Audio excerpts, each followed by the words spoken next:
Bonjour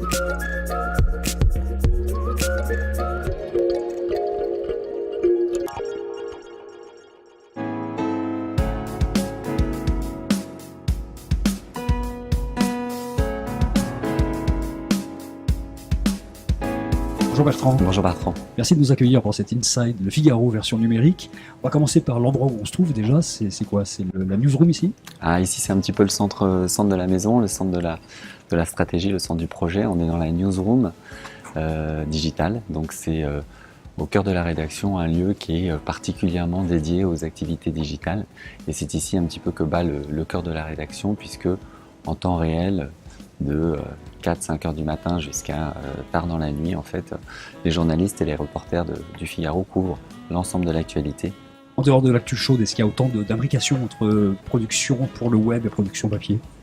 Il y a beaucoup d'imbrications. Il y a des imbrications techniques, évidemment, puisque l'ensemble des journalistes de la maison, ils sont plus de 400, utilisent les mêmes outils techniques pour rédiger leurs articles. Donc c'est très important. Il y a des imbrications éditoriales, des conférences qui sont communes, des conférences qui sont bimédias, etc. Et puis ensuite, il y a des imbrications au quotidien, puisque chaque journaliste de la maison, d'une manière ou d'une autre, contribue à publier des contenus sur Internet. Au niveau du groupe Figaro, on est autour de 14 millions de visiteurs uniques, dédupliqués. Ça veut dire que on va dire un internaute sur 3 en France à peu près passe chaque mois sur l'un des sites du groupe Figaro. Donc il s'agit des sites éditoriaux, également des sites d'e-commerce et puis des sites de petites annonces qu'on appelle les classifieds, Explorimo, Quel Job, Cadre Emploi, etc. Et nous voici arrivés, Bertrand, dans le studio. C'est ici, pas grand d'ailleurs ce studio, vous arrivez à produire un nombre assez conséquent donc, de vidéos. Qui est-ce qui se succède ici? Les journalistes tous azimuts de tous les titres?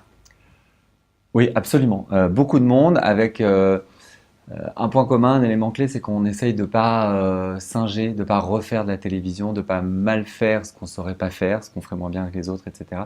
Donc on essaye de faire des sujets qui sont courts, qui sont percutants, avec des interviews d'hommes politiques, de people. On fait de la musique, voilà, il y a Chaka Ponk qui a fait un raffut incroyable.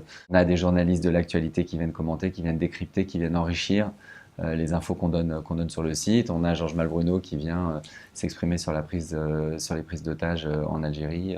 On a vraiment beaucoup de formats et cet outil de travail est vraiment un outil fantastique parce qu'il est très souple, il nous permet d'être très chaud, très réactif. C'est un des points de captation, mais il y en a d'autres dans la maison. Sur cet outil de production, qui est ouvert du soir au matin, on a 3 personnes qui succèdent à la réalisation, le son, etc.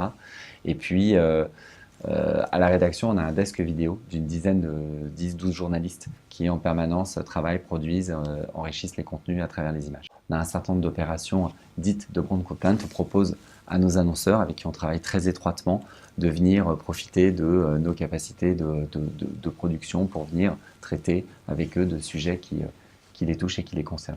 On a la conviction qu'on ne pourra pas continuer à être le premier site d'info en France durablement si on n'est pas capable de montrer à nos internautes les images. Et puis, effectivement, il se trouve que parallèlement à ça, il y a on va dire en ce moment une poche de croissance au niveau de la publicité sur ce format, mais c'est avant tout et d'abord une ambition éditoriale. On a changé d'endroit, on est à quelques mètres du studio et on a une statue derrière qu'on devine, celle de Beaumarchais, évidemment, Figaro. Donc ça, c'est vraiment le lieu central du journal. Ouais. C'est une belle image et un bel emblème de la mutation du Figaro. On conserve, on va dire, l'ADN de la marque, mais en même temps, on l'a considérablement fait évoluer à travers les nouveaux métiers et les nouvelles perspectives qu'offre le digital. Dans le périmètre web du groupe Le Figaro, il y a des choses dont on n'a pas parlé. Il y a une partie e-commerce également que vous avez développé. Ça représente quelque chose ou c'est vraiment à zone de test un petit peu là?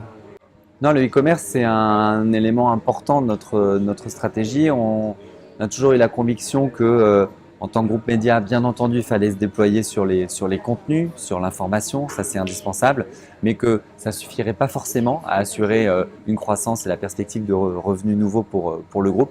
Il fallait donc explorer non seulement les contenus, mais également les services, ce qu'on a fait à travers des expériences comme la chaîne météo et puis le e-commerce. C'est très important, il faut qu'on soit capable d'apporter à nos internautes pas seulement l'information, mais la possibilité de réserver, d'aller plus loin, etc. C'est Tiketa, qui a des choses comme ça. C'est ce qu'on essaie de faire notamment à travers Tiketa, qui est le navire amiral de notre expérience e-commerce. Plus d'1 million de billets de théâtre sont vendus chaque année à travers ce site. Et c'est une expérience qui est tout à fait intéressante. Mais également, et ça va être un très gros enjeu pour 2015, la commercialisation de nos contenus à travers un espace payant refait, plus efficace, plus pertinent, avec une expérience utilisateur plus intéressante pour nos futurs abonnés.